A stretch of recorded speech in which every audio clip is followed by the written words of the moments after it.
Log. I was gonna write a log entry. I might as well make a log. Like your success is yours. Like you already have your success. Like the fact you're alive. I think that's what people were going on about in terms of like heaven and riches and like you're already holy and wealthy and you already possess like the heavenly riches or whatever in terms of wealthiness and abundance. It's like literally because research. It's like you have to search again because you're obviously not aware, providing you're not as wealthy as you wish to be. Like the fact that is a concept to you that you place importance on, that obviously means there's some research to do.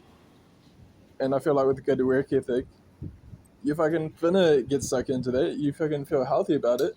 You're happy about it because you want to grow wealthier, and you're confident you can grow wealthier by researching. And so you take action. It's like motivation and empowerment. Like, how are you meant to influence anything as an agent, as a being with agency, when you're like completely sapped the whole time?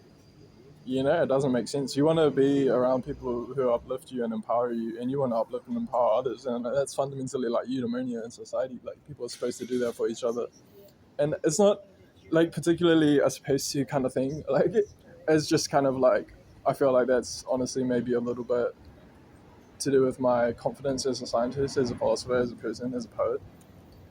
I feel like as an intellectual, I'm not super confident because of where I was brought up and where I was raised and like my environment and like the condition, the circumstance of my existence, like in terms of the cyber criminals that infest society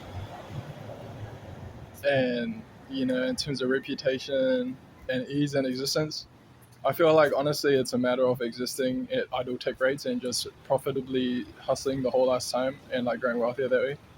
And it's like people are always trying to pull the wool over your eyes or scam you or like make you buy into some false fallacious notion that is energetically detrimental to you and generative of debt in terms of the GDP in all the countries that these malicious cyber criminals and miscreants are infecting, infiltrating, infesting. And they just expect you to be cool with it. Fundamentally, it's like rational discourse is what they want to get in between, like in an MITM sense, man in the middle attack vector, like exploitation attack vector, cybercriminal along cybercriminal lines. And a part of that is literally like taking writing from people. This is the whole shit. This is what I think. Thinking about it now, in terms of analysis, you can really like just imagine the threats I'm modeling in terms of the threat profiles. Just like all the people who used to own slaves, like they went somewhere, right? Those people, they want it easy, right? They just want slaves. And this is the whole shit. They want to take writing from people because they want to enslave them. They don't want to eliminate writing entirely, which is the whole thing about good and evil, like love and hate. It's because they love themselves and they love their kin, I suppose, or their in-group cohorts, their butt buddies or whatever. And they love them so much that they don't want to destroy writing entirely because they're so selfish. They want it for themselves. So obviously, they love something, and I feel like that's the nature of hate. So in reality, it's not so hopeless because it's like studying the nature of love as a love scientist.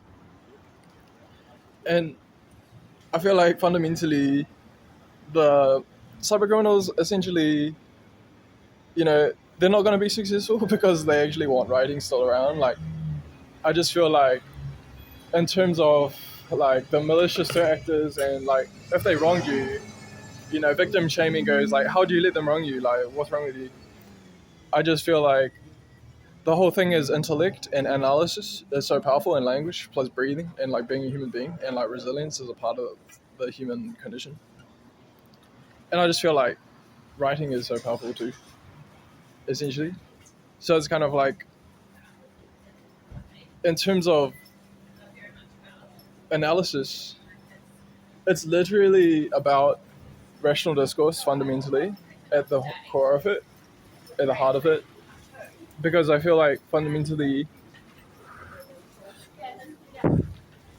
just a little bug on me. I feel like fundamentally, it makes sense to use your mind for empowering things and themes like centuries and sentinel beings, like focusing on isosceles, like triangulation nodes.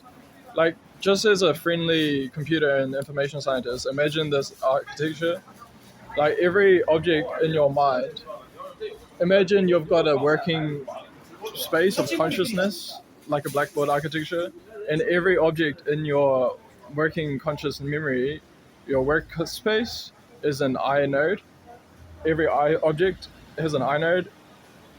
And so if you can just think about everything, even your mental activity, your thoughts, your feelings, your memories, your visualization, the visualization going on in your psychology, providing you have that, providing you like hypnosis and are okay with being friendly, then you can imagine like that all being an inode in some hypergraph. And so in terms of anything is positive, literally if you imagine a simple program in this like system equation having a hypergraph of inodes, then if you focus on an inode, that's something that's positive. If you're not focusing on anything, like a simple program is like have the data structure accessible, the hypergraph of all inodes, and then have another variable that's a single inode called focused inode. And if you're not focusing on any of the inodes, maybe it's instantiated to null. And just like while I'm on the subject, maybe programming languages can help me philosophize technically, and that's strategically, I feel like. And so probably also is my overall feeling in regards to that as a scientist, as a poet, as a philosopher, as an agent of VNZ, I can start saying more confidently and comfortably.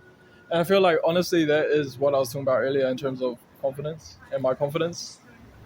It's like I have to explore my agency as an agent of VNZ by philosophizing and thinking, plus using my ability to reason easily and hypnotically in order to deduce things methodically via inference, along with like just reasoning generally as a linguistician also, so I can arrive at more useful conclusions that are conducive to further good business, and I can invest in things that perpetuate more good business.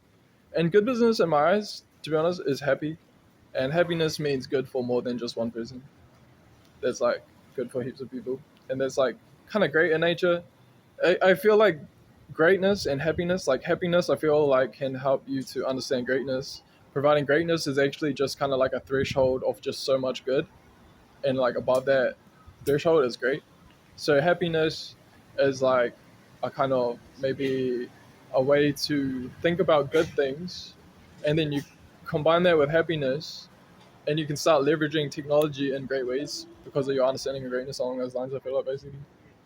Anyways, I'm gonna end that log there. I'm gonna upload this, because sharing is caring, and informationally, I care. I give a fuck.